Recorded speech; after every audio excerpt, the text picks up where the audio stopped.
Example 1. For each expression, determine the value of the constant that will create a perfect square trinomial, then factor the trinomial. So real quick, a perfect square trinomial. If a plus b is squared, it gets you a squared plus 2ab plus b squared. This right here is called a perfect square trinomial. Okay, there's a specific structure to it. And the specific structure is that you have a perfect square in front, a perfect square in the back, and double the product of the square roots of the perfect squares in the middle. Alright? So we want to create one of these out of these expressions.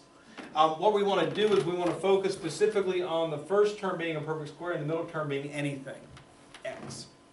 Right? So perfect square x squared, anything x. Perfect square x squared, anything x. Okay, that's what we want to have to begin with. All right? Every problem we're going to see today is going to be able, you're going to be able to create that specific structure within your problem for the x terms. All right? And for the sake of making life easy, we're just going to have 1x squared today. The next time we revisit the idea of what's called completing the square to solve a quadratic equation, we're going to put a number in front of x squared. That makes it more difficult. We're going to become masters at the 1x squared ones first, and then we'll revisit probably in the next 8 to 10 lessons, and then we'll throw a little bit more difficulty in. Now, as far as creating a perfect square trinomial, it has to do specifically with this number here.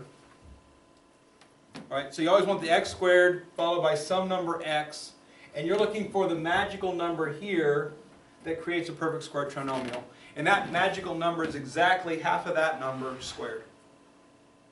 Half of that number squared. So half of 6 is 3, 3 squared is 9, and it's always plus because we're squaring. Alright? So half the linear term, linear coefficient squared. There's no x here, right? We got the x squared, we got the something x. All we need is a numerical value. Half of this number to the second power, always plus. Then we want to factor. Notice the perfect square trinomial factored form is a binomial squared. And the binomial is created by the square roots of the two end pieces. What's the square root of x squared? X. What's the square root of 9? 3. Okay, and then this is the only thing that the linear term adds to the factored form is the sign. So whatever that sign is goes here, square. As far as the yellow sheet I handed off to you, that's step 3 and part of step 4.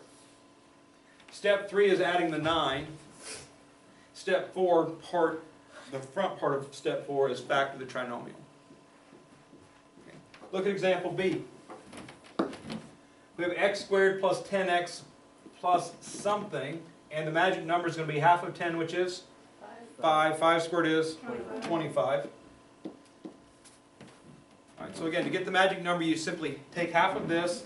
If it's an even number like 6 or 10, life is good. If it's an odd number, we're going to deal with that in a minute. All right, but even number, half of 10 is 5. 5 squared is 25. And then the factored form, parentheses squared, square root of x squared, the square root of 25, the sign of the linear term.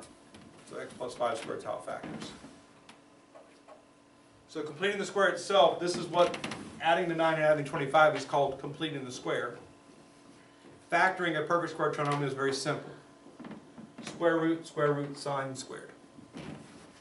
Okay, when we get to an odd linear term, plus 3x, okay, half of 3 is 3 halves, right?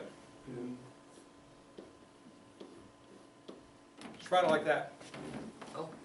You can write 9/4 if you really want to. But for the side that has the trinomial on it, what I do is I just put half of this, put it as a half, odd number over 2, square the parentheses. All right? That means 3 and 2 are both being squared. All right? As far as factoring that's concerned, again, it's a binomial squared. The square root of x squared is x. The square root of 3 halves squared is 3 halves. And this is plus 3x, so it's going to be plus in the middle. All right? You're not going to have a single homework problem tonight that looks like this specific example, but again, this step's going to happen in every one of the problems that you're going to do tonight involving completing the square. You're going to have to find the magic number to add, and you're going to have to factor the trinomial. All right, so keep that in mind. That's, again, what is new. Everything else is stuff you've done before. And hopefully the rest of it becomes pretty easy for you.